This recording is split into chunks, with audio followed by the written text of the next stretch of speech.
మహోన్నతుడ మహిమా స్వరూపుడా మా ప్రేమ గల మా యేసయ్య మీ కరుణ కనికరము గల నామం బట్టి మీకు స్తోత్రము. భూమి మీద ఉన్నప్పుడు కూడా ప్రభా అయా విలువలేని మా బ్రతుకులను విలువైన బ్రతుక మేము జీవించే నిమిత్తము అయా మీ కుమారుడు మా రక్షకుడైన ఆయన యొక్క అమూల్యమైన రక్తం మమ్మల్ని కడిగి పవిత్రపరిచి నేను ఈ సహవాసానికి మమ్మల్ని సిద్ధపాటు చేసిన గొప్ప దేవుడు ప్రభా. మీరే మమ్మల్ని ఏర్పాటు చేసుకున్న గొప్ప దేవుడు, మా ప్రాణ విమోచకుడు, మా ప్రాణనాథుడు ప్రభా. ఇదిగోనైనా మా ముందు దినాలు గడుస్తూనే ఉంటుంది మీ కృప. నేను కొన్ని దినాలు మా ఏడల గడిచినే ఉంటాయి, అది కూడా మీ కృప. మీ కృప లేనిది మా జీవితంలో ఏమి కూడా జరగదైనా కృప కలిగి జీవించి నిమిత్తము ఈ భాగ్యం ఇచ్చాము. అందుకని మీకు స్తోత్రము. ఒక దినము గడుపుట 1000 దినాల కంటే శ్రేష్టత ప్రభా. అయ్యా ఆదివారం ప్రభా మరి మీ సన్నిధిని మళ్ళా తిరిగి మంగళవారం ప్రియుడు ప్రభు గృహం మీద ప్రభీదిగా మమ్మల్ని అయ్యా వారి సిద్ధపాటు చేస్తున్నారు. అందుకని మీకు స్తోత్రం. ముఖ్యంగా రాగులుగా కుటుంబం జ్ఞాపకం చేసుకొని కుమారుడు హరి ప్రభు మరి స్వస్థత కలిగి నడుచును గాక, అతడు నడుచును గాక మా స్వామి. అతను నడుచుట వల్ల మీ నామం ఎక్కడో మీ నామాన్ని ఘనత కలుగుతుంది స్వామి. ఆ కార్యాన్ని కూడా బిడ్డ జరిగించి మనకి వేడుకొచ్చున్నాం. ఇవ్వలైనా అనంతరక్షిలో తల్లి గారు వాహనం వేచి పడిపోయేదాన్ని విన్నాము ప్రభు. వారు ఏ భర్త కలిగి ఉన్నారో నేను వృద్ధాపురుడిగా వారిని స్వస్థపరచండి, మంచి ఆయుష్ ఆరోగ్యం దైత్యమని వేడుకొచ్చున్నాం. నందిగా పాటించి ప్రభా మరి వారి బంధువులు వచ్చినారు, వారిని కూడా జ్ఞాపకం చేసుకుని వారిని కూడా స్వస్థపరచండి. వారి కుటుంబంలో ఉన్న ప్రతి ఒక్క సమస్యను పిలిపించండి.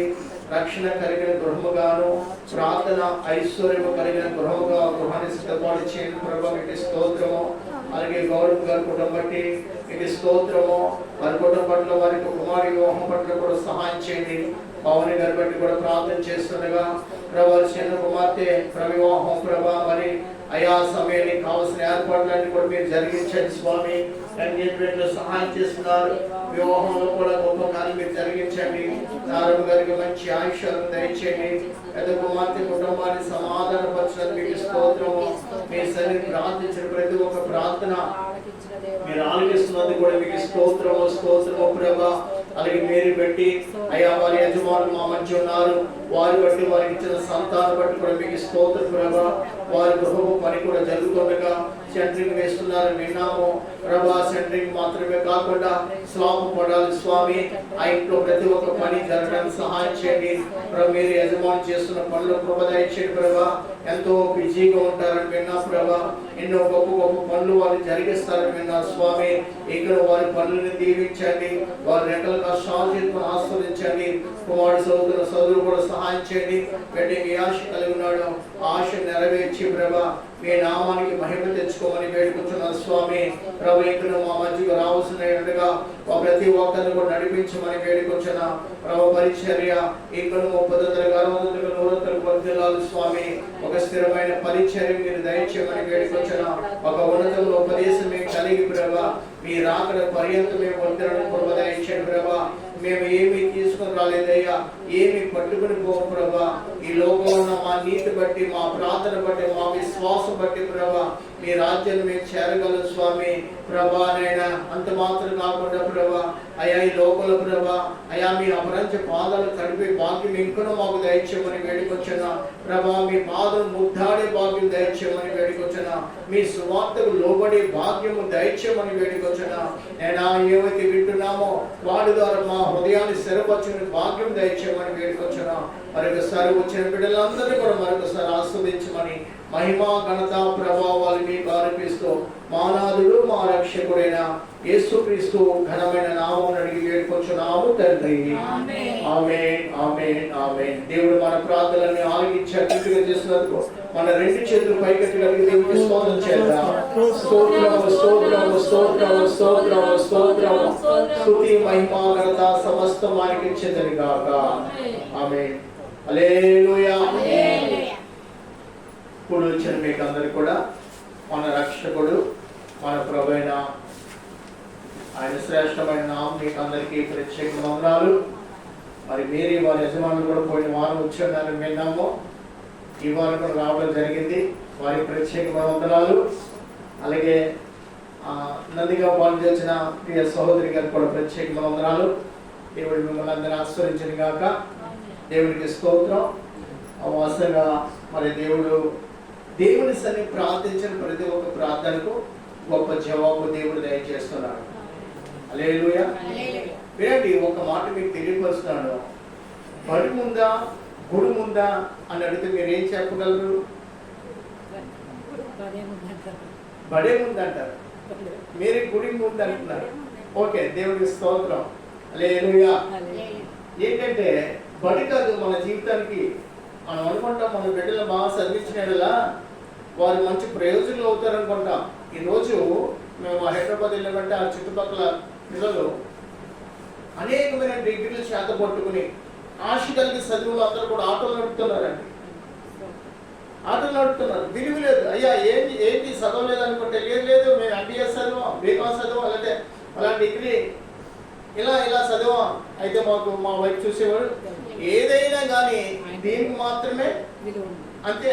చదివినా ఎంత చదివినా కానీ లంచం పెడితేనే మాత్రం ఉద్యోగం ఉండాలి. లంచం పెట్టకపోతే ఏ ఉద్యోగులు కూడా లేవు. కానీ ఒక విషయం చెప్పండి, ప్రభు బిడ్డలకు మాత్రం ఏ లంచం లేకుండా దేవుడు తన కృప చేత తన వారికి అద్భుతాలు చేస్తాడు. హల్లెలూయా. మా అమ్మ ఈ రోజు అసలు ఉద్యోగం చేస్తాదని అనుకోలేదు. మా అమ్మ ఇప్పుడు కూడా దేవుడు మహాకృపతి ఇప్పుడు కూడా ఏ విషయం కూడా పేలవలేదు చదువులో.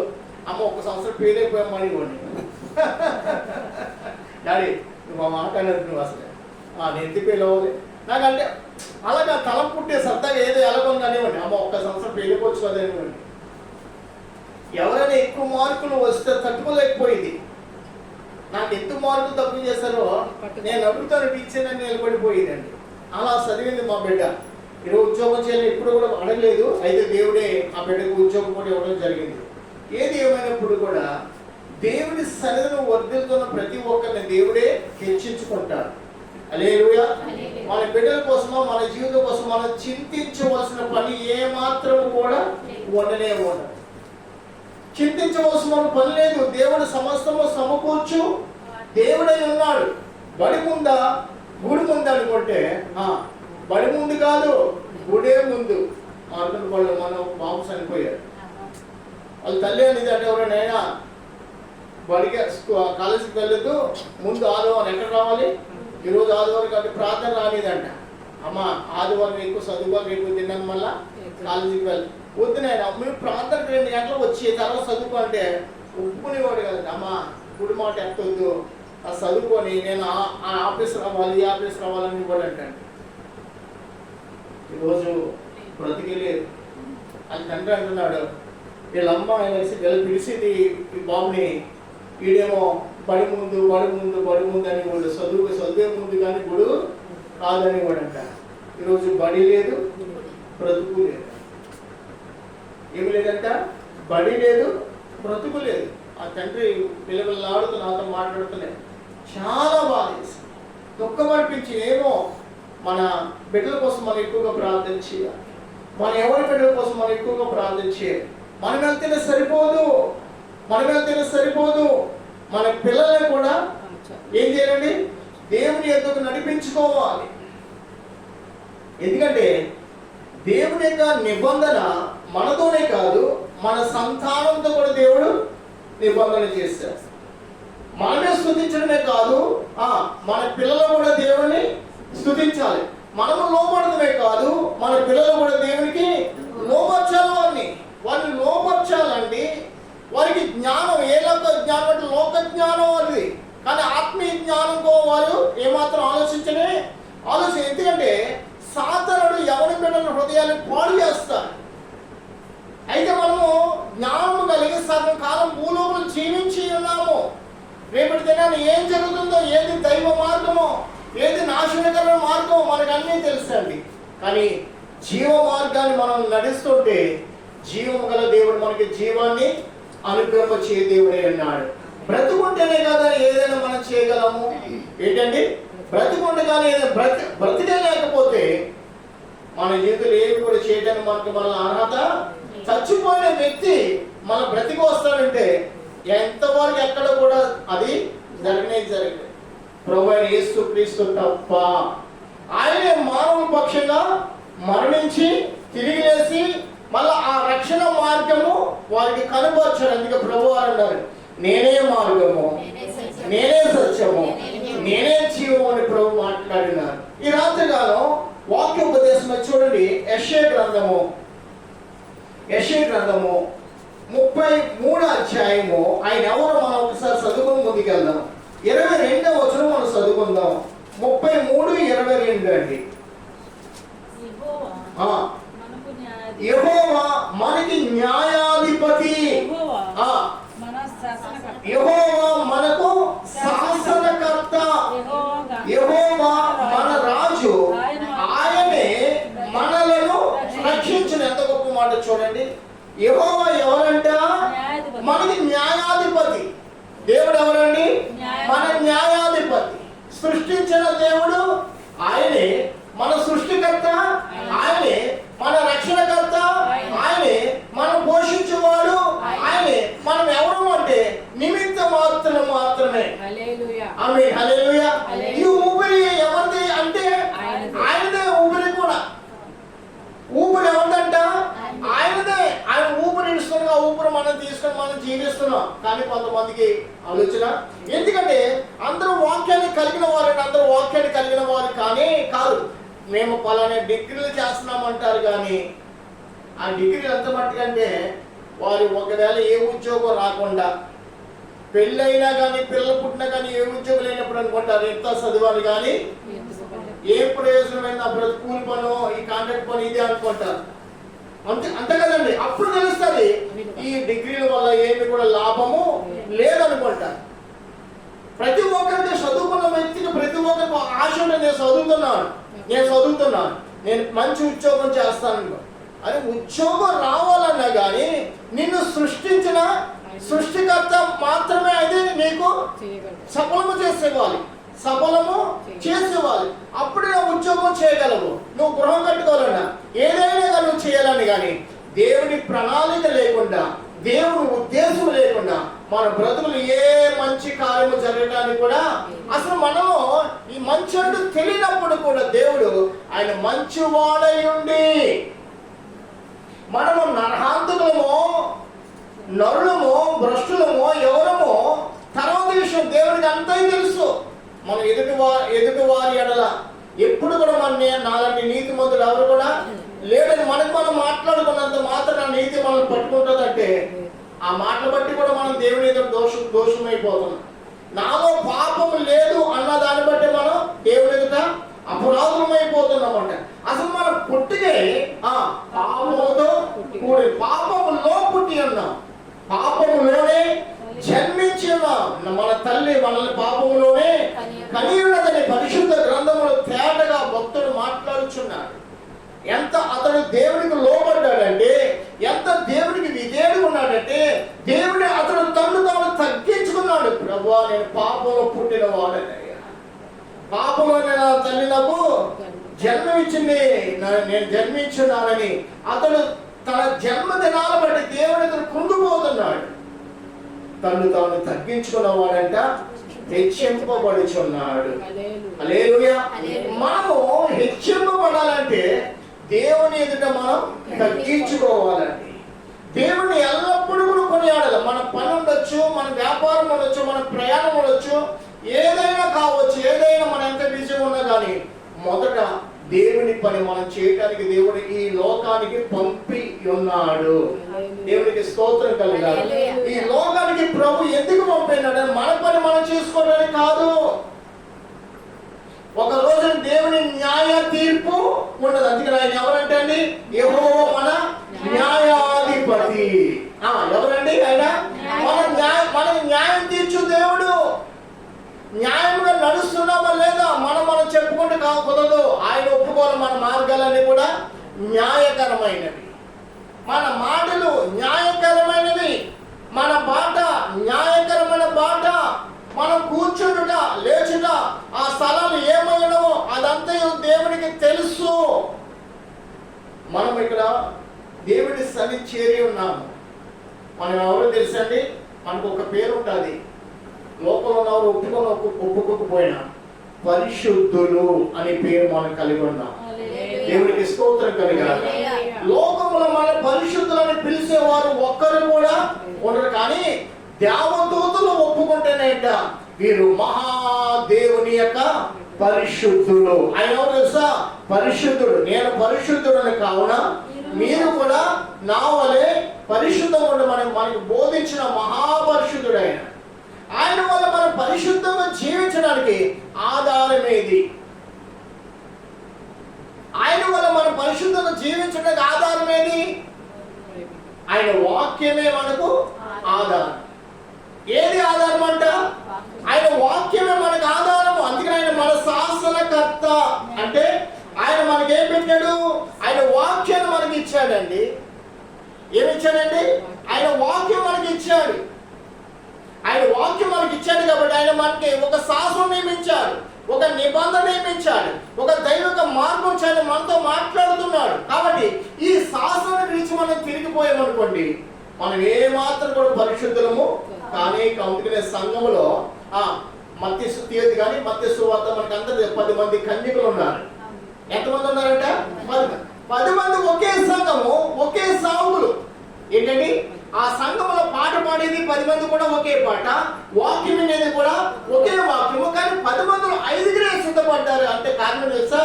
ఈ వాక్యానికి వారు లోబడలేదు. పరిశుద్ధంగా జీవించాలని తలపు వారికి పుట్టలేదు. ఎవరైతే పరిశుద్ధంగా జీవించడానికి దేవుడికి సమర్పించుకున్నారో, లోకం వైపు కాకుండా, మనసు వైపు కాకుండా, నడవడి వైపు కాకుండా, ప్రవర్తన వైపు కాకుండా, దేవుడి నడవడి ఏమైందో, దేవుడి ప్రవర్తన ఏమైందో, దేవుడి యొక్క వాక్యం ఏమైందో వాటిని మాత్రమే గురిగా పెట్టిన వారు ఈ లోకంలో జీవించారు. దేవునికి స్తోత్రం కలగాలి. వాటిని మాత్రం వారు అన్వేషించారండి. వాటిని మాత్రం ప్రేమించారు. లోకంలో నా పక్క విశ్వాసి ప్రార్థన చేయట్లేదని ఈమె పక్క విశ్వాసం బట్టి ఈమె కుమిలిపోలేదు. ఇది తెలుసా? ఈమె బట్టి ఆమె రక్షింపబడదు, ఆమె క్రియలు బట్టి ఆమె రక్షింపబడదు. సహోదరి ప్రార్థన చేస్తున్న నిజమే, నా బట్టి నా భర్త రక్షింపబడడు, నా భర్త బట్టి నేను నిజమే. ఎవరికి వారే. ఇక్కడ ఈ మా ఇద్దరం ఒక భార్య భర్తలం. నా విశ్వాసం బట్టి నేను, ఆమె విశ్వాసం బట్టి ఆమె లెక్క ఆమెది, నా లెక్క నాది. తల్లి కొడుకులు అక్కడ లైన్లో ఉండొచ్చేమో కానీ కొడుకుల తీర్పు కొడుకుదే, తల్లి తీర్పు తల్లిదే. అక్కడ తండ్రి కొడుకులు మరి తల్లి కూతురు మరి అక్కడ ఏమి కూడా మనకి అనిపించని. అక్కడ అందరం ఎవరు? ఒక తండ్రి బిడ్డలము. ఆమేన్, హల్లెలూయా. ఒక దేవుని బిడ్డలమే. నాకు నా కూతురు ఉందని అనుకునే తలపక్కన పుట్టదంట, నా కొడుకు నా వెనకాల ఉన్నాడే నాకు మనకు తెలియదు. తెలుసా? మనమందరినీ వాళ్ళకి కలగజేసిన వాడు ఎవరు? ఆయన బిడ్డలు. కానీ ఈ లోకం విడిచిపెట్టే పరలోకంలో నా కుమారులు నా కుమార్తెలు అంటే లేనే లేదు. మనమందరం ఎవరు వరుస అంట? ఆయన వరుస. ఆయన బిడ్డలుగా మనం నిలబడి ఆయన మన లెక్క అడగబోతున్నాడు. ఇప్పుడు మనం యజమాని ఇంటికి భార్యకి 1000 రూపాయలు ఇచ్చాడు, మార్కెట్కి వెళ్తాడు. సాయంత్రం లెక్క అతను అడగకపోయినా భార్య ఏమని మీరు ఇచ్చిన 1000 రూపాయలు ఎంత నేను ఖర్చు చేస్తాను, ఇంత నేను ఖర్చు చేస్తాను, ఇదిగో కన్మా డబ్బులు తీసుకోండి ఆ భార్య భర్తకు లెక్కప్ చెప్తుంది. మొన్న మా మేనోడి ఎంగేజ్మెంట్కి హైదరాబాద్ వెళ్ళామండి. ఎంగేజ్మెంట్ ఎంతో ఘనంగా జరిగింది. అయితే పాస్టర్కి నలుగురికి నాతో పాటు వారికి ఈమెకు పాస్టర్కి భోజనం పెట్టారు. కొంచెం సాంబార్ టేస్ట్గా ఉంది. సాంబారు అన్నీ ఉన్నాయి, అన్నీ ఉండవలసి ఉన్నాయి. సాంబార్ టేస్ట్ అంటే సాగురాలు ఏం చేసిందంటే సాంబార్ బాగుంది, కొద్దిగా ముద్ద ఇంకొంచెం అన్నం పెట్టించాడంటే ఎవరికి అప్పు చెప్పింది, ఆ వడ్డించారు. అతను ఏం చేశాడు, తీసుకెళ్ళి మళ్ళా మొదటిసారి అంతే పెట్టి నేను అన్నాను, సిస్టర్ తినేయండి ఏమైంది ఈ రోజు కన్నాను, లేదా వదిలిపెట్టాను. ఆ మాటకి సిస్టర్ గారు అంటున్నారో సాగురాలు, బ్రదరు మనం దేవుడికి లెక్క చెప్పాలి. ఏంటండి, ఇంత మొత్తం మనం పాడేస్తే ఏం చేయాలంట, ఇంత మొత్తం కోసం కూడా మనం ఏం చేయాలి, లెక్క చెప్పాలి. దైవిక జ్ఞానం అదండి.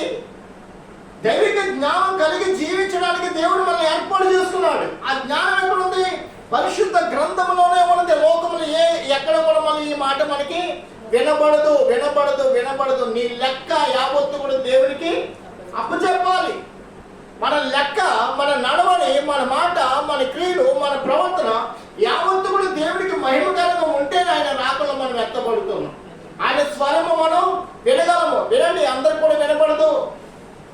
యేసు ప్రభు రాకడ ఆ కడగొర శబ్దం అందరికి వినబడదు. ఎవరికి వినబడుతుంది తెలుసండి, ఎవరైతే ఆత్మపూర్ణులో, ఆమేన్ హల్లెలూయా, ఎవరైతే ఆత్మలో వర్ధిల్లుతారో, ఎవరైతే ప్రభువుని క్రీస్తును పూర్ణ హృదయముతోనూ పూర్ణ శక్తితోనూ పూర్ణ బలముతోనూ ప్రభుని ఎవరైతే వేడుకుంటారో వారు మాత్రమే కడగోలు శబ్దం వింటారంటండి. ఆ రోజు భార్య భర్తలు ఒక మంచం మీద ఉన్నా, అన్నదమ్ములు ఇద్దరు ఒక మంచం మీద ఉన్నా, తండ్రి కొడుకులు ఒక మంచం మీద ఉన్నా, ఎవరైతే పూర్ణత కలిగి ఉన్నారో, ఎవరైతే పరిపూర్ణ కలిగి ప్రభుని ఆడిస్తున్నారో, పడుకున్నా కానీ దేవా స్తోత్రం స్తోత్రం అంటున్నారు, పనులైనా కానీ దేవా స్తోత్రం స్తోత్రం అంటున్నారు, ఎక్కడున్నా కానీ దేవుని కనపరుస్తున్నారు, వారు మాత్రమే ప్రభు రాకళ్ళ వారు ఎత్తబడుతున్నారు. దేవుడికి స్తోత్రం కనుక ఎత్తబడే గుంపులో మనం ఉన్నామా లేమా ఈ రాత్రిలో మనం పరీక్షించుకోవచ్చు. ఎత్తబడే గుంపులో ఉండటానికే దేవుడు నిన్ను తన సంఘానికి నడిపించాడు. అంత మాత్రమే కాదు, 40 దినాలు ఇప్పుడు ఏం జరుగుతున్నాయండి, శ్రమ కాలాలు. ఏ కాలాలంట, శ్రమ దినాలు అంటారు. మన వాస్తవంగా మిమ్మల్ని ఎవరిని కూడా గాయపరచట్లేదు. శ్రమ దినాలంటే దేవుని సన్నిధిలో కనీసం 3 గంటల ఆరాధన జరగాలి. 1 గంట వాక్యాన్ని పెట్టి, 1 గంట నలిగి విరిగి హృదయాలు కలిగిన ఆత్మతో ప్రార్థన చేయి. 1 గంట ప్రార్థన, పాటలు పాడు, ప్రభుని స్తుతించు, ఆరాధించు, ఆత్మాభిషేకం కలిగి ఉండు. ఆ కలువరి శిలువ బలియాగానే మనం ఏం చేయాలి, స్మరించాలి. ఎంత ఎంత ఎంత ఏదైతే స్మరించాలో. ఇలా వెళ్ళి ఇలా వచ్చేయడం వల్ల ఏమైనా దేవుడికి మహిమ కలుగుతుందా మనం అడుగుతున్నాం. ఏమైనా వల్లరా ప్రభు సన్నిధిని వ్యర్థముగా ఉండనే ఉండదు. వాక్యము అనే పరిచర్య హృదయాలకు వెలుగు. దేవుడికి స్తోత్రం కలిగాక. ఇప్పుడు రాగల గారు ఇదంతా కట్టారు. ఆ గుమ్మం, ఈ కిటిక ఈ చెక్కతో తయారు చేయబడి అవునే కదండి. ఈ గుమ్మాలే లేకపోతే అలాగే కనపడుతుంటే ఇల్లు కట్టేసామంటే విలువ ఉందా? ఇల్లు కట్టేసామంటే విలువ ఉంటుందా? నువ్వు ఎంత ఖర్చు పెట్టినా ఆ 2 తలుపులు లేకపోతే, ఆ ద్వారబంధం లేకపోతే, కిటికీలు లేకపోతే కానీ ఇంటికి విలువ లేదండి. అలాగే సంఘానికి కూడా దేవుడు తన సేవకుని ఇచ్చింది ఎందుకు తెలుసా? సేవకుడు లేకుండా కోరికలు జరగడం దేవుడు ఒప్పుకోడు. అహరోనుతో మాట్లాడిన ఆ యాజకత్వం తెలుసా? అహరోను ఎక్కడ ఉండాలంట? ఆ మందసం దగ్గరే ఉండాలి, అక్కడే నివాసం చేయాలి. దేవుని మందిరికి వస్తున్న ప్రజలు బట్టి ఆ యాజకుడు అహరోను ఏం చేయాలి? అక్కడ దేవుని ఎదుట అతడు కన్నీరు కార్చాలి, ప్రార్థన చేయాలి. అటువంటి నిబంధనతో కూడిన వాక్యాన్ని దేవుడు లోకానికి ఇచ్చాడు. అది ఎవరికి? అది మనకు కూడా. ఎవరికంటే అది మనకు కూడా. కావున దేవుని సన్నిధిలో మనము ఎలాగెళ్తున్నామో మనం ఒకసారి మనం జ్ఞాపకం చేసుకోవాలి. ఒకసారి యెషయా గ్రంథము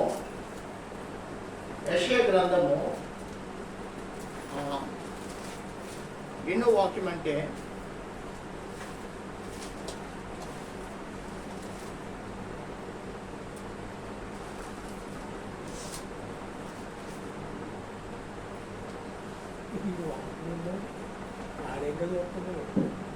యాభై 9:21 సార్ చూడండి.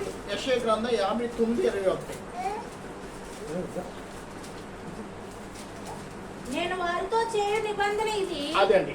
నేను వారితో చేయు నిబంధన ఇది నీ మీదనున్న నా మీ మీద ఉన్న ఆత్మయు నేను నీ నోట నుంచిన మాటలను నీ నోట నుండి నీ పిల్లల నోట నుండి నీ పిల్లల నోట నుండి ఈ కాలం మొదలుకొని ఎల్లప్పుడూ తొలగిపోవు అని యెహోవా సెలవిస్తున్నాడు. రెండు వాక్యం ఏం చదివించిందంటే దేవుడు ఒక నిబంధన ఇచ్చినాడు. ఏం చేశాడంట? ఒక నిబంధన అనేది మనతో అయిపోలేదు. ఏంటండి? మన జీవితం అయిపోలే కానీ మనం ఈ లోకాన్ని ముగించుకుని ప్రభు దగ్గరికి చేరుకున్నా కానీ ఈ నిబంధన ఆగిపోలే అంతటితో. మళ్ళీ ఎవరున్నారు మన తర్వాత? మన పిల్లలు ఉన్నారా? మళ్ళీ వారి పిల్లలు ఉన్నారే. వారి పిల్లల దేవుడు అలా నిబంధన చేస్తున్నాడు. అంటే మన నోట ఉన్న స్తుతి ఆరాధన, మన నోట ఉన్న ఈ వాక్యము మన పిల్లల నోట కూడా ఉండాలి. మన పిల్లల నోట కూడా ఉండాలి. ఉండి నిమిత్తం దేవుడు ఆ నిబంధన మనకి అనుగ్రహించున్నాడు. చాలా మంది అనుకుంటారు వాక్యం ఏముంది చదివేస్తాను కదా అనుకోండి. లేదు, నువ్వు చదివినంత మాత్రం ఆగిపోలేదు. ఆ వాక్యం ఇంకా నడిపించుతుంది. ఇంకా నీతో మాట నువ్వు చదివినంత మాత్రమే కాదు, నీ బిడ్డల నోట నుండి అదే వాక్యము వారి నోట నుండి రావాలి. దేవునికి స్తోత్రం కలగాలి. మళ్ళా వారికి మనం చూడండి, పెళ్లి చేసాక ఏం కావాలని ఎదురు చూస్తాం? సంతానం కావాలని ఎదురు చూస్తాం. మనవడో మనవరాలో లేకపోతే మనసు మనకు కూడా శాంతి ఉండదు. ఇప్పుడు వారి నోట కూడా ఏం రావాలంటే ఏం చేయాలంటే మనం ప్రార్థన చేస్తే మనకోకూడదు. మన పిల్లల దగ్గర కూర్చోబెట్టుకోవాలి. మన పిల్లలు ఎందుకు మనం కనపడి మనం ప్రార్థించినట్లుగా మన పిల్లలు మనం చూస్తే వారు కూడా ప్రార్థన చేయగలరు. మనం మోకరించకపోతే వారు ఎక్కడి నుంచి మోకరిస్తారు? అందుకనే సామెతలు 13:22 అనుకుంటా, మంచివాడు తన పిల్లల్ని ఆస్తికర్తగా చేస్తాడు. సత్యమైన వాక్యము. మంచివాడు తన పిల్లలను 13:22 అండి. మంచివాడు తన పిల్లలను కూడా ఏం చేస్తాడు? ఆస్తికర్తలుగా చేస్తాడంట. పాప ఈ పిల్లలు చూస్తే నాకు నవ్వొచ్చాను. ఈ ఎంకల చూస్తాడంటే కళ్ళు పెద్ద చేతి చూస్తాడు. దేవునికి స్తోత్రం కలుగాక. వినండి, సామెతలు 13:22 ఏముందంట? మంచివాడు తన పిల్లల ఆస్తి కాదు. ఎన్ని తరాలంట? వారి బ్రతుకున్న తరాలు వారి కంటి ముందు వారి పిల్లలు పుట్టిన పిల్లలకి అందరూ కూడా ఏం చేస్తారంట? ఆస్తి. ఏ ఆస్తి? పరలోక సంబంధమైన ఆస్తికి ఈయన వారసులకు ఎలా చేస్తున్నాడంటే ఆ పిల్లల ముందు ఇతడు మోకరిస్తున్నాడు, ఆ పిల్లల ముందు ఇతడు బైబిల్ గ్రంథం చదువుతున్నాడు, ఆ పిల్లల ముందు దేవుని గురించి పాట పాడుతున్నాడు. కావున ఎల్లప్పుడూ కూడా పిల్లల ముందు ఇతడు ఏం చేస్తున్నాడు అంటే, ఆ పిల్లలు అంటారు మా తాతయ్య ఎప్పుడు చూసిన బైబిలే, మా తాతయ్య ఎప్పుడు చూసినా కానీ పాటలు పాడుతూనే ఉంటాడు. ఇప్పుడు మా తాతయ్య మా అమ్మమ్మ అన్నారనుకో, రేపు దినాన్ని ఈ పిల్లలు కూడా ఏం చేస్తారు? ఈ పిల్లలు మనం ఏ మార్గాన్ని కూడా వెళ్ళామో వారు కూడా అదే మార్గం కూడా వెళుతూ ఉంటారు. దేవునికి స్తోత్రము కలుగాక. అదే మార్గం కూడా వెళ్ళడానికి ఇక్కడ దేవుడు మనకు వాక్యం ఇచ్చారు. చూడండి, యెషయా గ్రంథము 59వ అధ్యాయము 20 మళ్ళా సియోను వద్దకును యాకోబును తిరుగుబాటు చేయడం మాని మళ్ళుకొనిన వారి యొద్దకును విమోచకుడు వచ్చును. గట్టిగా స్తోత్రం చెప్పండి. మనం ఇక మీద తిరుగుబాటు చేయడం మానివేసి ఏంటంటే తిరుగుబాటు చేయడం మానివేసి. వాస్తవంగా నేను ఒక విషయం చెప్తున్నాను. బైబిల్ గ్రంథం పట్టుకుని సంఘానికి వెళ్తున్న ప్రతి ఒక్కరి యొక్క సాక్ష్యం ఎలా ఉండాలి?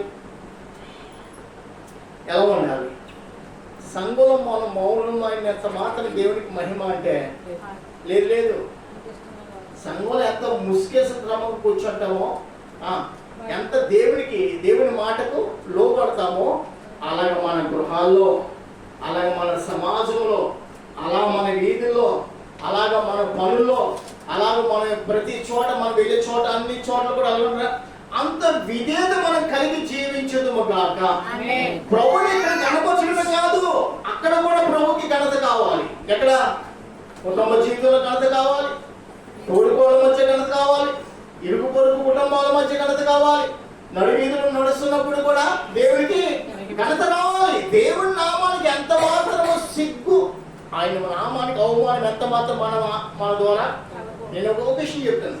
సంఘానికి వచ్చి మనం హేళన కూర్చోటం కూడా సాధారణంగా మనం చప్పలు కొడతాం. ఇది దైవిక స్థలము పేరు పెట్టబడింది. దేవునికి స్తోత్రం కలుగాలి. ఏ స్థలం అంటే ఇది? దైవిక స్థలం. దైవిక స్థలంలో కూర్చోవాలి. దైవిక ఆత్మ ప్రేరేపణ కలిగిన వారిగానే మనం కూర్చోవాలి. కొందరు వస్తారు సంఘానికి, అలా నిద్రపోతారు. సాతాను అలాగే ముందు అంటాడు. ఇంత మన నిద్రపోతే దేవుడికి నామానికి మహిమ కలుగుతుందంటే ఏ మాత్రము కలగదు. నేను ఉద్యోగం చేసేటప్పుడు మధ్యప్రదేశ్లో జాబ్ చేసేవాడిని. మా మేనేజరు రాత్రి నైట్ డ్యూటీ అయితే 9 గంటలకు వచ్చి రౌండ్ చేసి వెళ్ళేవాడు. మొత్తం ఫ్యాక్టరీ ఎలా ఉంది ఎలా ఉంది. ఈయన వస్తున్నా నాకు తెలియదు. నేను హిందీలో ఉన్న ఒక కుర్రాడికి అక్కడ సువార్త ప్రకటిస్తున్నాడు, ఉద్యోగంలోనే సువార్త ప్రకటిస్తున్నాడు. అతడు మా దగ్గరికి మా మేనేజరు అతడు సువార్త పెట్టాడు, కళ్ళంటే నీరు పెట్టిస్తాడు. నేను సువార్త చెప్తాను. నేను సేవకురాలు ఉద్యోగంలో ఉండేవాడిని.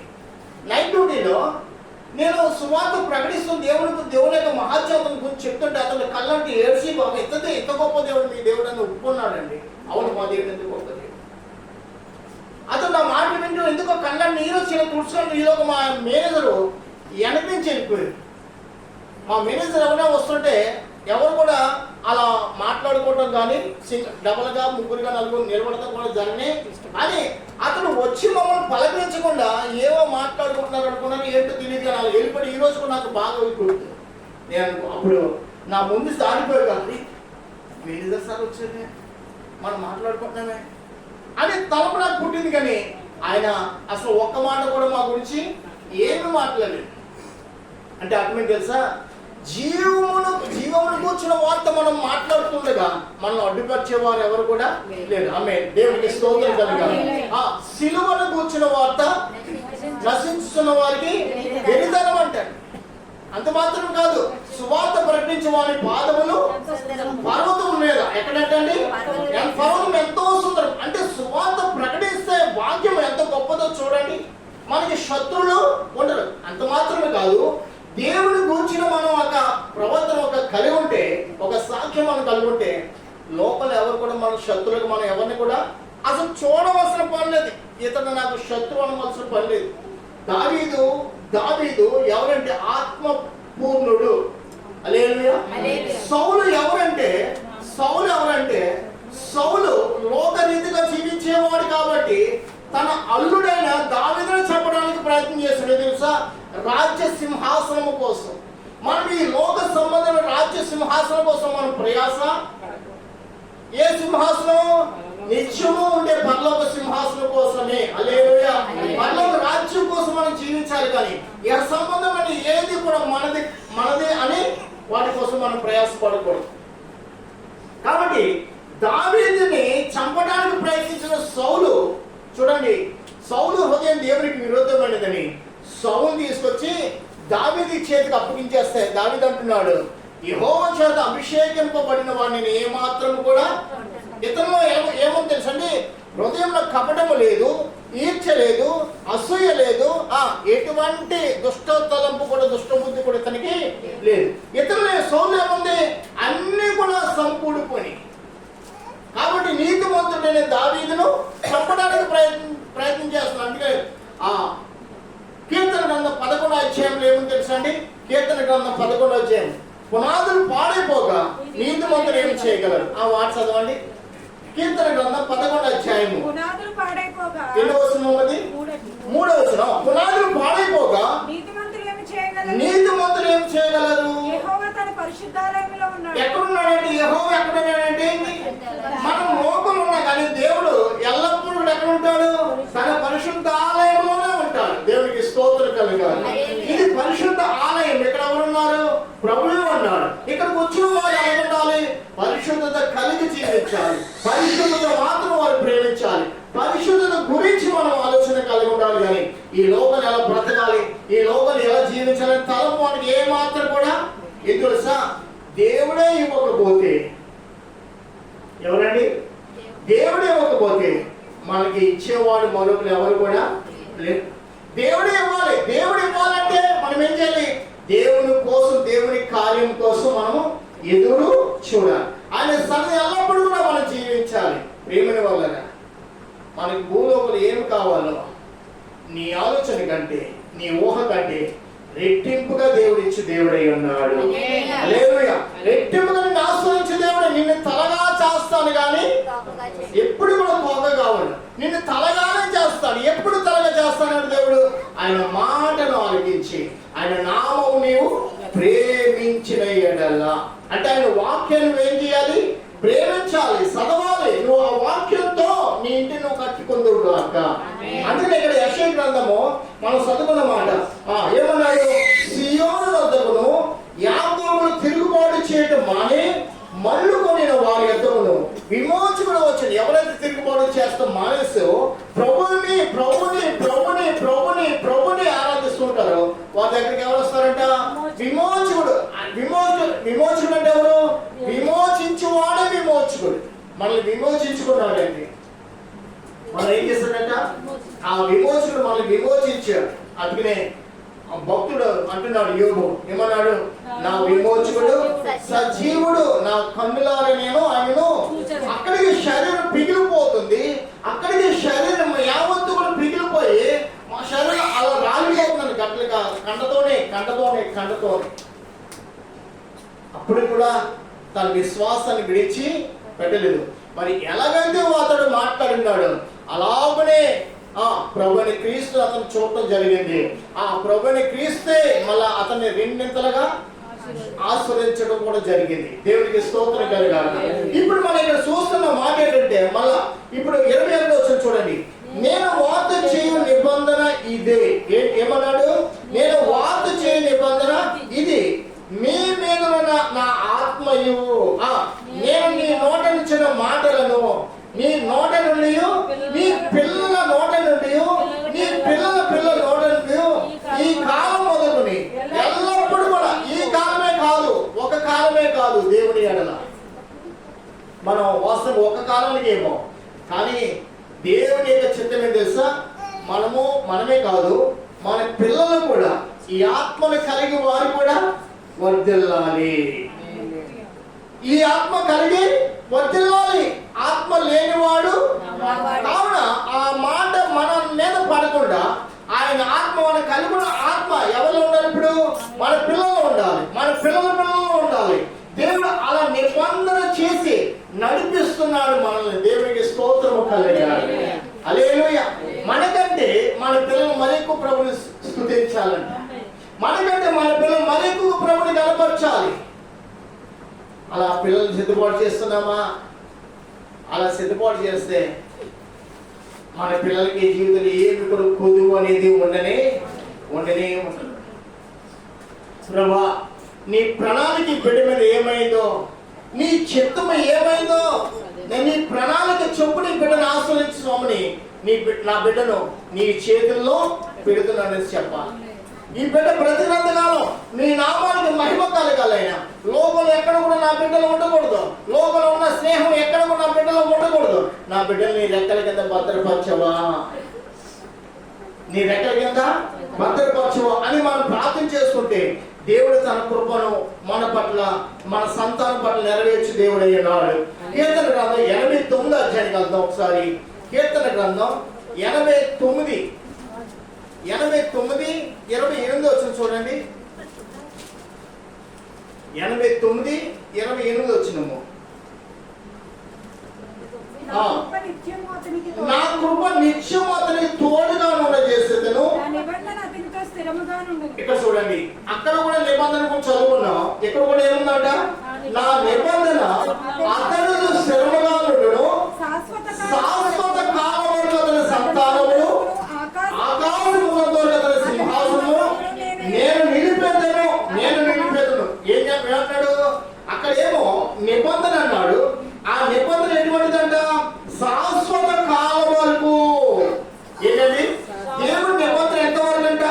శాశ్వత కాలం వరకు. అంటే ఈ లోపల మనం కొంతకాలం మనం బ్రతుకుతాం, అంత మాత్రమే కాదు. బియ్యంగా పరిపాలన కూడా నిబంధన మనతో ఉంటుంది.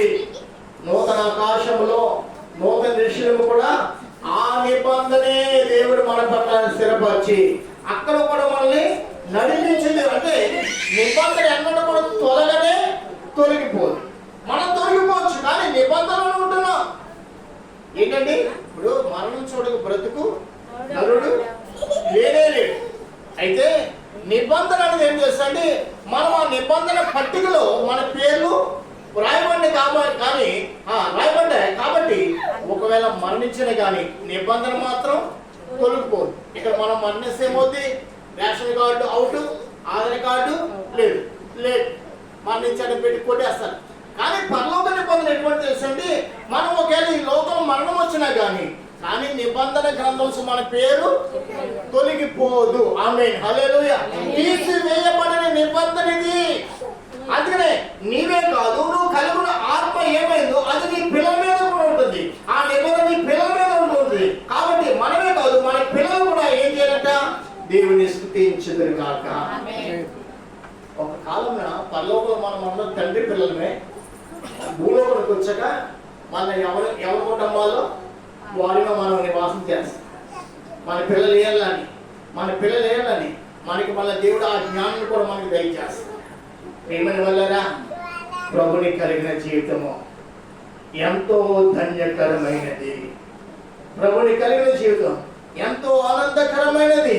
ఈ లోకం మనం బ్రతకడానికి పొద్దున్నీ సాయంత్రం ఎన్ని పరిగెడతామో, ఎంత ఆవేశపడతామో, ఎన్ని కోపాలు, ఎన్ని రీతిలో మనం నలిగిపోవాలో, ఎన్ని రీతిలో మనం శ్రమ పడాలో, మళ్ళీ సాయంత్రం మనం మంచి జరుగుతుందో చెడు జరుగుతుందో మనకి తెలియదయ్యా.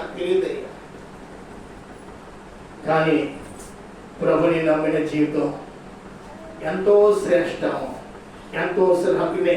యెహోవాను నమ్ముకున్న నరుడు ధన్యుడు. ఎవరు ధన్యులు అంటే యెహోవాను నమ్ముకున్న నరుడు ధన్యుడు. ఈ లోకంలో కోట్ల రూపాయలు కలిగిన వారు ధన్యులు కానే కాదు. వారికి నెమ్మది లేదు, వారికి శాంతి ఉండదు, వారికి సమాధానం కాదు, కొరతై ఉంటారు. వారి గృహాల్లో సమాధానం కలిగి ఉండాలంటే డబ్బు కోసం ప్రయత్నం చేస్తారు. డబ్బు ఎంత ఉన్న సమాధానం అనేది ఉండదు. అయితే సమాధానం ఎక్కడ ఉందట? ప్రభు సహవాసం నందు మాత్రమే మనకి సమాధానం. ఇక్కడ మొదట మనం జీవిస్తే మన కుటుంబాన్ని సమాధానంగా నింపువాడై ఉన్నాడు. మన జీవితాన్ని సమాధానంగా ఉండి నిమిత్తాన్ని కట్టువాడై ఉన్నాడు. అందుకే యెహోవా ఇల్లు కట్టించకపోతే దాని కట్టువారి ప్రయాసము వ్యర్థమే. దానికి ఎంత కట్టడానికి ప్రయత్నం, అదంతా ప్రయాసం వ్యర్థమే. నిజమే. మన గృహాన్ని ఎవరు కట్టాలి? దేవుడు కట్టాలి. ఈ లోక సంబంధీ గృహాలు కాదు, ఆత్మీయ గృహాలు దేవుడు కడుతున్నాడు. సమాధానం అనుగ్రహం చేసే గృహాలు, సమాధానం కలిగిన జీవితాలు దేవుని సహవాసం అందు మాత్రమే మనకి అనుగ్రహించబడుతుంది. కాబట్టి దేవుని సన్నిధిని మనం అలా జీవించాలి. కీర్తన గ్రంథం ఎన్నో చేసి చదువుకున్నాం మనం 8:9. అక్కడ పై మాట ఒక మాట చదువుకుందాం చూడండి. 8:9 మళ్ళీ వస్తాం. 24 చూడండి. 24 8:9 నా విశ్వాసతయు నా కృపయు అతనికి తోడయుండును. ఎంత గొప్ప మాట చూడండి. నా విశ్వాసతయు నా కృపయు అతనికి తోడయుండును. నా నామం బట్టి అతని కొమ్ము హెచ్చింపబడును. కనుక స్తోత్రం చెప్పండి. మనం హెచ్చింపబడటానికి దేవుడు తన సహవాసాన్ని మనకి ఇచ్చాడు. లోకంలో ఎవరైనా కానీ మరి హెచ్చింప చేసే వాళ్ళు ఎవరు ఉన్నారంటే ఎవరి స్వార్థము వాడే. ఎన్ని కోట్లు ఉన్నా వాస్తవంగా ఈ మధ్య ఒక మాట మాత్రం ప్రశ్నించబడుతుంది. లోకంలో మరొక వ్యక్తిని ప్రేమించేవాడు ఎవరంటే కేవలం క్రైస్తవులు మాత్రమే. హల్లెలూయా. వాళ్ళ దగ్గర ఎంత ధనం ఉన్నా కానీ వారు ఖర్చు పెట్టగలరు, కానీ ఇతరులు మళ్ళీ ఆ విధంగా ఖర్చు చేయలేదు. నిజమే నిజమే. నేను మొన్న మా మంచికు నార్త్ కొరియా, ఉత్తర కొరియాలో సేవ చేస్తున్న ఒక సేవకుడు మొన్న మా మంచికి రావడం జరిగింది. అతడు సేవ చేసేటప్పుడంట అతనికి ఒక మంచి ఉన్నతమైన సంఘం, లేదంటే సంఘంలో 10,000 మంది కంటే ఆ 10,000 మంది కుటుంబాల యొక్క పిల్లలు ఆ స్టూడెంట్స్ అవుతారంట. దేవుడికి స్తోత్రం. ఒక్కరి దగ్గర ఒక ఫీజు లేదు, ఫీజు ఏమీ లేదు, ఫ్రీ చదువు ఎలా చదువుతారు అంటే మళ్ళీ అందరు కూడా 100 మార్కులతోనే వాళ్ళందరూ కూడా పాస్ అవ్వాలి. ఏ మాత్రం కూడా ఫ్రీ అనేది చదువులో ఫ్రీ, ఫీజులో ఫ్రీ, చదువులో ఫస్ట్. మళ్ళా అక్కడ విధవరాళ్ళకి మీరే పోషణ. మళ్ళీ ఆ విధవరాళ్ళు ఎక్కడ బయట ఉద్యోగం చేయవలసిన పని లేదు, ఆ స్కూల్లోనే ఉద్యోగాలు, ఆ స్కూల్లోనే చదువులు అన్ని కూడా వాళ్ళు చూసుకుంటారట. బాగా చదువున్న అబ్బాయిలైనా ఆ స్కూల్లోనే ఉద్యోగాలు ఇస్తారంట. అక్కడ వచ్చిన ఆ యొక్క సంఘానికి వచ్చిన మొత్తం ఖర్చు అంతా ఎవరు ఆ స్కూల్కే పెట్టేస్తారంట. మళ్ళీ ఈ స్కూల్లో చదివే కుర్రాన్ని అమ్మాయిని దేవుడి సేవ కోసం వారిని సిద్ధపాటు చేస్తారంట. దేవుడికి స్తోత్రం కలుగా. ఎంత అద్భుతం ఉందో చూడండి. మనోళ్ళు ఏం చేస్తారు సార్, మనోళ్ళు ఏం చేస్తారు, ఈ జేబులో పడింది మళ్ళా వేరే కంటికి, కానీ ఇక్కడ ఎందుకు సేవ వస్తుంది, ఇక్కడ కుటుంబాలకి ఫలించ. అక్కడ అలా కాదండి. నార్త్ కొరియాలో సేవ చెప్తున్నారు. అక్కడ సొంతంగా ప్రతి సంఘానికి ఒక్కొక్క స్కూల్ ఉంటాయంట. ఆ సంఘానికి వచ్చే పిల్లలకి అందరూ కూడా ఫ్రీ స్టడీ, ఫీజులన్నీ కూడా ఇవ్వాలనుకుంటే ఇవ్వండి, దేవుని కృప. హల్లెలూయా. కానీ ఒక తక్కువ ధనం ఉన్న వాళ్ళు ఉంటారు, పేద వాళ్ళు ఉంటారు, వాళ్ళకి ఏమీ కూడా ఫీజు లేదు. కానీ చదివించాక వారు మాత్రం ఒక స్టిక్ పెడతారంట, బయట ఉద్యోగాలు ఎక్కడ లేదు, మొదట దేవుని సేవ చేయాలి. ఆమేన్. హల్లెలూయా. దేవుని సేవ తర్వాత ఉద్యోగం. ముందు ఏదంటే ముందు దేని కోసం సిద్ధపాటు చేయాలి, మన నడను మనం దేవుని కోసం కట్టుకోవాలి. తర్వాత దేవుని ప్రణాళిక. ఒకవేళ నీకు ఉద్యోగం ఇస్తే ఉద్యోగం చేయాలి. సేవకుడు ఉంటే కొన్ని దేశాలకు వారే పంపించేస్తారంట. కొన్ని ప్రాంతాలకి ఎన్నో దేశాలు సువార్త ఇంకా అందని ప్రాంతాలు, అందని దేశాలు ఉన్నాయి. అక్కడ ఒక సంఘం కట్టేది చేస్తారు. అక్కడ 4 చెదపాటు చేసుకో, అక్కడ 4 బట్టి 80 మందికి రాబోతారు, 80 మందికి 16 మంది, అలా అలా అలా అలా సంఘం పెరుగుతుంది. మరి బయట దేశంలో సేవ ఎందుకు వర్తిల్తుందంటే ఆ మంచి మనసు వాళ్ళకు ఉందండి. ఆ మంచి మనసు వారికి ఉంది. ప్రియమైన వాళ్ళ ఈ విధంగా ఎన్నో సేవలు చేయాలి. మా సేవకులందరికీ నేర్పించారు. నిజమే, సేవ అంటే రహస్యంగా కాదు, సమాజానికి ఒక గుర్తింపు రావాలి. నీ ద్వారా, నా ద్వారా, విశ్వాసంగా నీ ద్వారా కూడా గుర్తింపు, సేవకుడు నా ద్వారా కూడా గుర్తింపు, మేలు కలుగుతానికి నిమిత్తం మాత్రం ప్రతి ఒక్కరితో మనం మాట్లాడాలి. ప్రతి ఒక్కరు మేలు కలిగి జీవించాలి.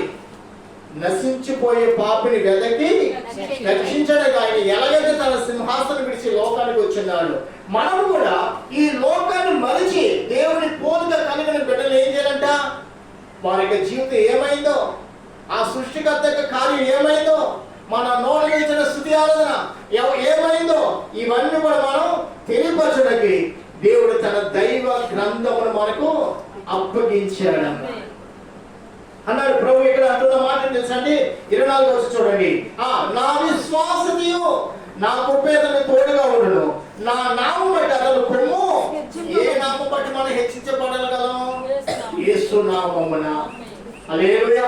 కింద మళ్ళా నేను సముద్రం మీదను అతని చేతిని నదుల మీద అతను పొడి చేత ఉంచెదను, నీవు నా తండ్రి, నా దేవుడవు, నా రక్షణవర్గమని అతడు నాకు మొరపెట్టును. ఆమె మనం మొరపెట్టే విధానం కూడా పరిశుద్ధ గ్రంథంలో ఉంది. దేవుడు ఎప్పుడే కూడా ఏమన్నాడంటే, ఓ నా తండ్రి, నా ప్రభువా, నా రక్షకుడు, నా స్వామి, నా ప్రాణదాత అని ప్రభుని ఎప్పుడు కొనుక్కొని అన్నారు. దావీదు అలా ప్రార్థన చేస్తాడు కాబట్టి, దావీదు ప్రార్థన బట్టి దేవుడు దావీదుని లేవనెత్తిన వాడుగా ఉన్నాడు. మనం ఆశ్రమపడాలంటే స్తోత్రము ఎలాగా, ఏదో అలా కూర్చుండి కాదండి, దేవుని సన్నిధికి తిరిగి నలిగిన ప్రాయశ్చిత్తము కలిగిన వారుగా ఉన్నారు. ప్రాయశ్చిత్తముతో కూడిన ఆరాధన కలిగి ఉండాలి.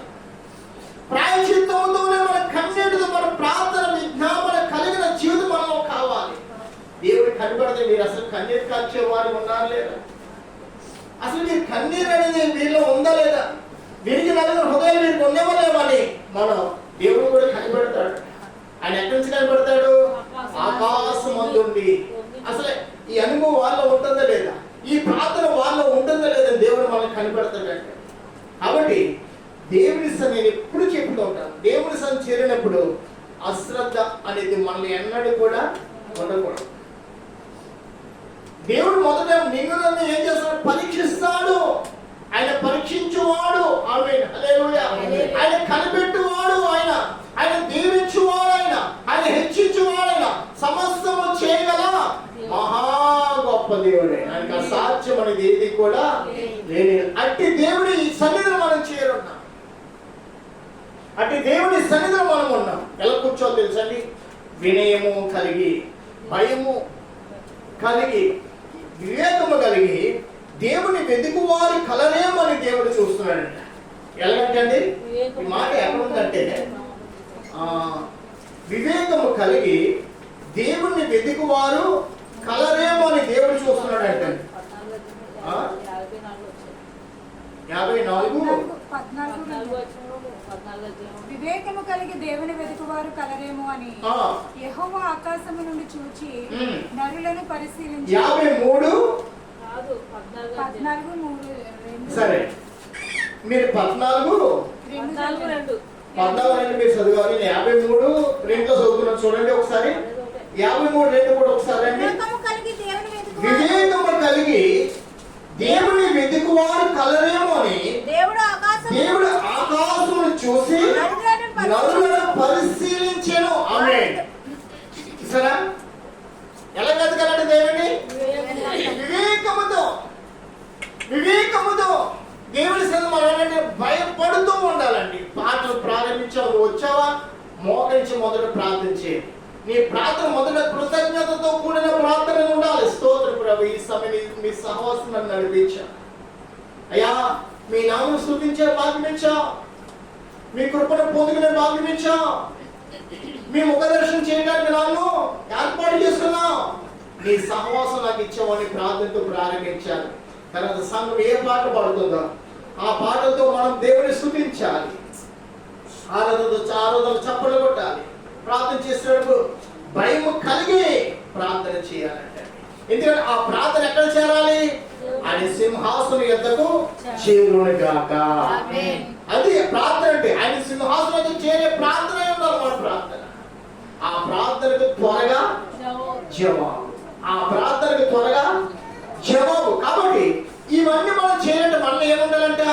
వివేకము, వినయము, విధేయత, భయము, భక్తి. అది నీ యెహోవా యందు భయభక్తులు కలిగిన వాడు ఇలాగున ఎలా దేవుడి కార్యమైంది, ఎలా దీవించాలో ఆయన చిత్తమైంది. ఇప్పుడు మనం చదువుకుంటే అక్కడ మరొక మాట ఏముంది? 53లో మనం చదువుకున్న మాట ఏంటంట? వివేకము కలిగి దేవుడు ఆకాశం నుండి చూచి నరులను పరిశీలించాడు. చాలండి. మొదటి మాట చూడండి. దేవుడు లేడని బుద్ధిహీనులు తమ హృదయంలో అనుకుంటారు. వీరెవరంట? దేవుడు లేడు అనుకునేవారు ఎవరంట? బుద్ధిహీనులు అంటండి. చూడండి, బుద్ధిహీనులు దేవుడు లేడని బుద్ధిహీనులు తమ హృదయంలో అనుకుంటారు. వారు చెడిపోయిన వారు, అసహ్యాలు చేయవారు, మేలు చేయవాడు ఒక్కడు కూడా లేడు. మొదట మేలు చేయవారు ఎవరంట? దేవుడు నమ్ముకునే. తెలుసా, మనం దేవుడు పిలిచింది తెలిసి ఇతరుల కోసం భారం కలిగి ప్రార్థన చేయాలి. శోధనలో, కష్టాల్లో, ఇబ్బందుల్లో, అవమానాల్లో, మంచాల మీద పడున్న వారు, లేవలేని వారు, ఆర్థికంగా నలిగిపోతారు. వీరందరి కోసం మనం ఏం చేయాలంట? ప్రార్థన చేయాలి. అందులో ఆశ్రయం ఉంటుంది. ఏ ఆశ్రయం అంటే? అందులో ఆశ్రయం అంటే కళ్ళు పాపం మనకులాగా తేట కనపడవు.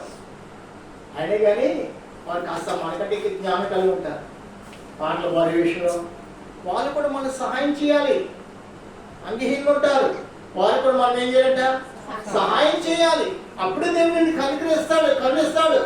ఎవరైనా దుఃఖంలో ఉన్నారా వారి కోసం ప్రార్థన చేయాలి. ఎవరైనా లేవలేని స్థితిలో ఉన్నారా భార్య భర్తలు సమాధానం లేక విడిపోయిన వారు ఉన్నారా? వారి బిడ్డలు చెదిరిపోతున్నారా? వారి బిడ్డల జీవితం నలిగిపోతుందా? కృంగిపోయిన వారు ఉన్నారా? ఎంతో మంది కొన్ని కుటుంబాలను ఉంటున్నాయి భార్య భర్తల మధ్య సమాధానం లేక. ఏమి లేక అంటే సమాధానం లేదంటే ఏంటి? వాళ్ళు ఎవరు లేరు? దేవుడు లేడు. ప్రియుడా, దేవుడు అంటే వారు ఎలా ఉంటారంట? సమాధానం కలిగి వాడుకెళ్తారండి. దేవునికి స్తోత్రం. అది యెహోవా ఇల్లు కట్టించిన ఎడల దేవుడు మన కుటుంబ జీవితాన్ని ఆశ్రయించేవాడు. భార్య భర్తల మధ్య సమాధానం, బిడ్డల మధ్య సమాధానం, మనం చేయు పనులన్నింటినీ కూడా ఆయన ఏం చేస్తాడ? వర్ధిల్లింప చేయవాడై ఉన్నాడు. నీ భోజనపు బల్ల చుట్టూ నీ పిల్లలు ఒలీవ మొక్కల వలె ఉంటారని వాగ్దానం ఎంతో గొప్పదో చూడండి. ఒక ఆత్మీయ భోజనం. ఒలీవ మొక్క అంటే అర్థమేంటి?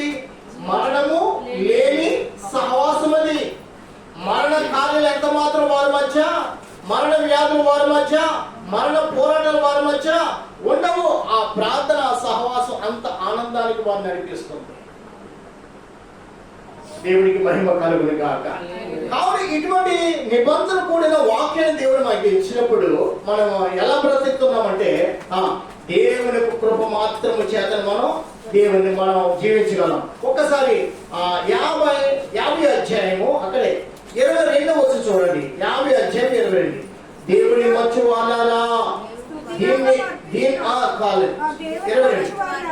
మచ్చు వాళ్ళారా, దీన్ని యోచించుకునండి.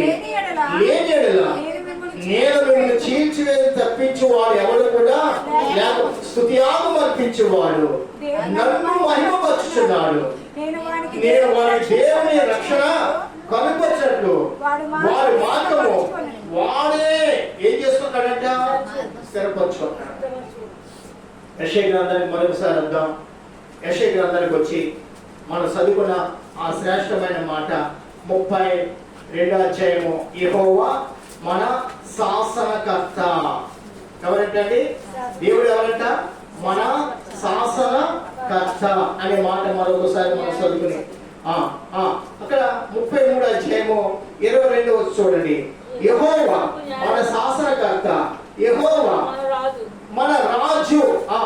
ఎవరంటేనైనా మన రాజు. మళ్ళీ ఇక్కడ మొదటి మాట ఏమో యెహోవా మనకు న్యాయాధిపతి, యెహోవా మన శాసనకర్త, యెహోవా మన రాజు. నిజమే, ఆయనే రాజులకు రాజు. దేవుడికి స్తోత్రం కలగాక. ఆయన రాజ్యం స్థిరమైనది. ఆ రాజ్యానికి ఆయన రారాజుగా ఉన్నాడు. ఆయనే రాజు. రాజు ఇప్పుడు అందరినీ కూడా ఇప్పుడు ఏం చేస్తాడంటే లోపల ఉన్న రాజుని ఎవరిని కూడా ప్రేమించట్లేదు. ఇరాన్ రాష్ట్రపతి ఉన్నాడు. ఏ పేరు? కమీనా. ఈ పేరు ఏంటంటే కమీనా. హిందీలో కమీనా అంటే చాలా అసహ్యం మాట అన్నమాట. అమ్మా ఆయన పేరు ఏంటంట? కమీనా. వీడికి ఎవరు కావాలి తెలుసండి? ముస్లిం అంటేనే వాడికి ఇష్టం. మిగతా దేవుని బిడ్డలంటే అసలే ఇష్టం ఉండదంట. ఇప్పుడు ఎవరు చేయలేదు వాడి ప్రణాళిక. ఇశ్రాయేల్ ప్రజలు కానీ అమెరికా ప్రజలు కానీ ఎవరు కూడా వాడి కళ్ళెదుట ఉండకూడదు. వాడి అనుభవం తయారు చేస్తున్నాడు. వినండి, ఇశ్రాయేల్ దేశానికి అమెరికా దేశం ఒకటి ఉంది. ఏంటి తెలుసా? మనం ఇక్కడ కూర్చుని ఇక్కడ చూడండి, అన్నదలక్ష్మి గారు నా వైపు, మీరందరూ నా వైపు. మనం ఇక్కడ కూర్చుని ఇశ్రాయేల్ దేశం గురించి మనం అన్యాయంగా మాట్లాడుకుంటే వచ్చి పడిపోతాం మన మీద. అంత సూపర్ కెమెరాలు అవుతుందా వాళ్ళ దగ్గర ఉన్నాయి. మన చుట్టూ ఏ కెమెరా లెక్క మనకు కనబడతలేదే. వాళ్ళకి అన్నీ తెలిసిపోతాయంట. అమెరికా అయినా ఇప్పుడు వాళ్ళందరూ అక్కడ మీటింగ్ పెట్టుకున్నారు. అసలు తెలియదు ఎలా వచ్చి పడిపోయినా వాళ్ళ మీద పడిపోయి మొత్తం ఆ సైన్యం యావత్తు కూడా అక్కడక్కడ స్పాట్లో చచ్చిపోయాడు. కమీనా వాళ్ళకి ఆర్థిక మంత్రి వాళ్ళందరూ కూడా ఒక మీటింగ్ పెట్టుకున్నారు. ఏం చేద్దాం వీళ్ళంతా ఎలా తుడి చేద్దాం. నువ్వు తుడుతూ కాదు, నేను చేసి కూడా స్పాట్. ఆ మీటింగ్ పూర్తవకుండా ఆ ఇస్రాయేల్ దేశం నుంచి బాంబులు వచ్చి పండి అమెరికా వాడు కూడా బాంబులు ఇస్తాడు. వినండి, దేవుడి ప్రజలు తుడిచివేయాలన్న ప్రతి ఒక్క వ్యక్తిని దేవుడే తీసేస్తున్నారు. హల్లెలూయా. దేవుడికి స్తోత్రం కలుగాలి. దేవుడు ఎందుకు కార్యం చేస్తున్నారు? వారికి సమయం లోపడతారేమో, లోపడతలేదు. వాళ్ళు ఇంకా రెచ్చిపోతున్నారు. కాబట్టి దేవుడు వాళ్ళ భూమి మీద, ఇదే భూమి ఆయనది. ఎందుకు భూమిని స్థాపించి తెలుసా? భూమి మీద నీతిని ప్రకటించడానికి, భూమి మీద ఆయన సువార్తను ప్రకటించడానికి వస్తే మానవులు ఏం చేస్తారు? వారి స్వార్థం కోసం వారు మా పేరే ఉండాలి, మా రాజ్యమే ఉండాలి, మా మతమే ఉండాలి అనుకునే కొంతమంది ఉంటున్నారు. ప్రియుడా, అది ఎక్కడ కూడా ఇప్పుడే కాదు, ఎస్తేరు కాలంలో కూడా మనం చూస్తే యూదుల్ని హతమార్చడానికి హామాను కంకణం కలిగి ఉన్నాడు.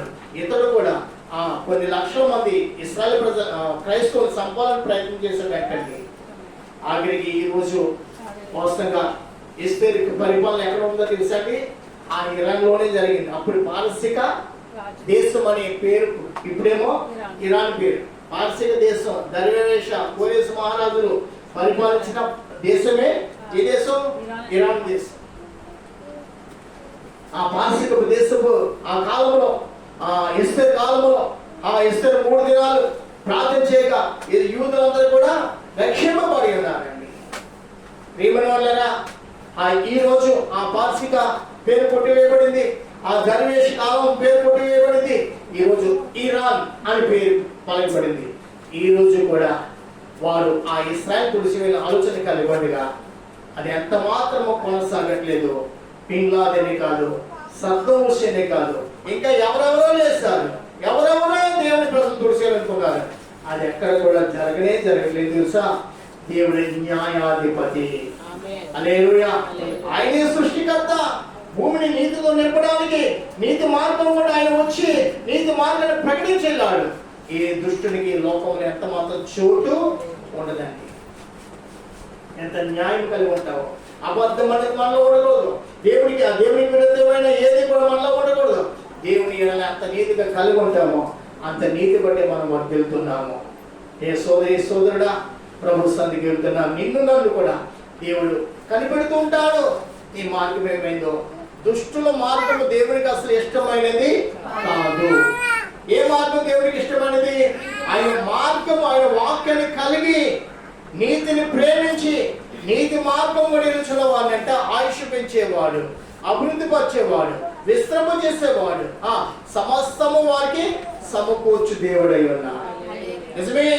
దేవుని సన్నిధికి వస్తున్న మనము ఎప్పుడు కూడా నీతిని కలిగి ఉండాలి. ఆయన వాక్యాన్ని ప్రేమించాలి. ఆయన వాక్యానికి మనం లోబడాలి. నా సహోదరి, నా సహోదరుడు, దేవుడు లేకపోతే మనకి ఈ బ్రతుకు కూడా ఉండదు. ప్రతి విషయంలో నా దేవుడు, నా ప్రభు, నా రాజు అంటూ మనం ముందుకు వెళ్ళాలి. ఆయనే మన రక్షకుడు. చివరికి వస్తాయి ఎవరంట? ఆయనే మన రక్షకుడు. ఆయన మనకి ఎటువంటి రక్షణ ఇచ్చాడో ఆ రక్షణ కార్యాలు ఈ దినాల్లో ప్రతి భూలోకం ప్రతి చోట కూడా జరుగుతున్నాయి.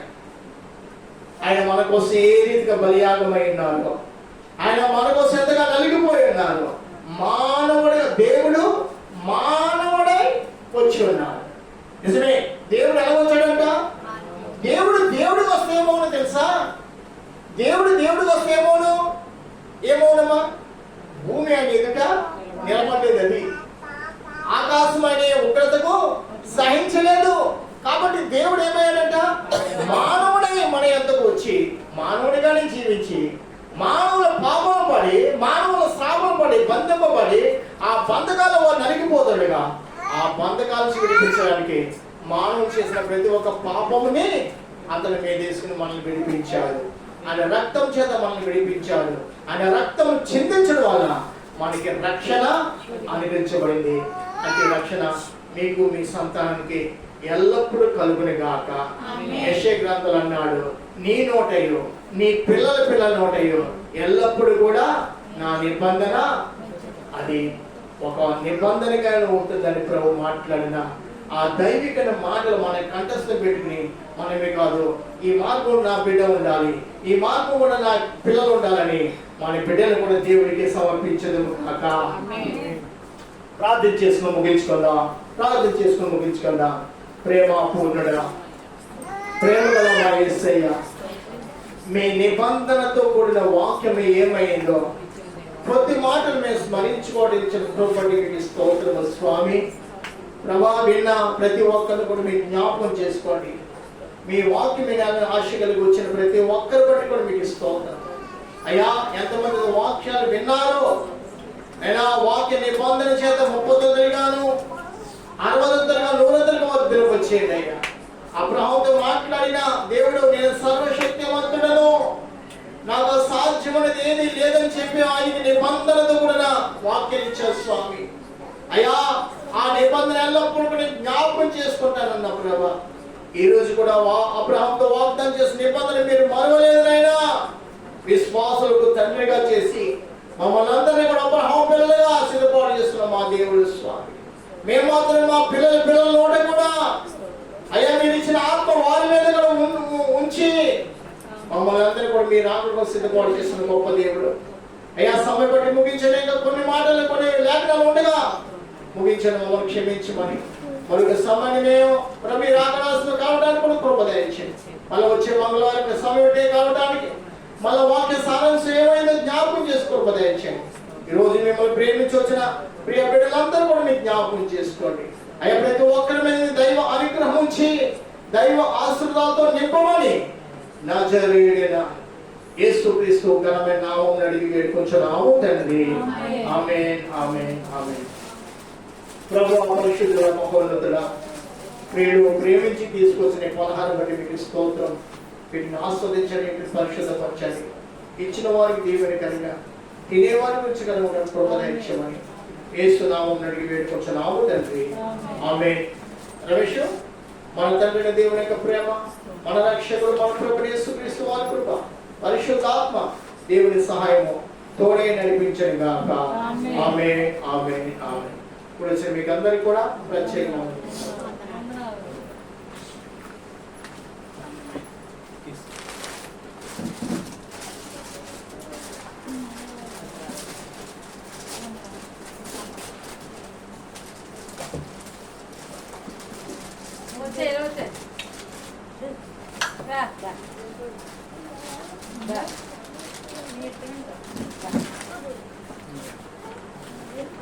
అప్పుడు బ్యాగ్లే వేస్తున్నావు నువ్వు.